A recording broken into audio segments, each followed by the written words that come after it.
ঝিনাইদহের মহেশপুর সীমান্ত এলাকা থেকে ভয়ঙ্কর মাদক এলএসডি ভারত থেকে বাংলাদেশে আনার সময় 3 জনকে আটক করেছে বিজিবি। এ সময় উদ্ধার করা হয়েছে 7 বোতল এলএসডি মাদক, মোবাইল, জর্জেট শাড়িসহ প্রায় 7,34,460 টাকা মূল্যমানের মালামাল। মঙ্গলবার রাত 1টার দিকে গোপন সংবাদের ভিত্তিতে 58 বিজিবি সদস্যরা বৃত্তিপাড়া এলাকায় একটি আমবাগানে অভিযান চালিয়ে মোহাম্মদ রিয়াজ, মোহাম্মদ ইমাম হোসেন ও মোবারক আলী নামের এই 3 জনকে আটক করে। খালিশপুর 58 বিজিবির পক্ষ থেকে জানানো হয়েছে, মাদকের বড় চোরাচালান ভারত থেকে বাংলাদেশে আনছিল চোরাকারবারিরা।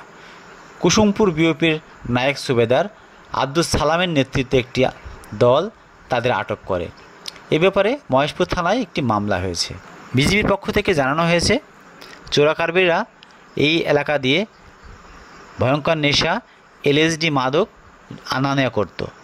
গোপন সংবাদের ভিত্তিতে অভিযান চালিয়ে তাদেরকে আটক করা হয়।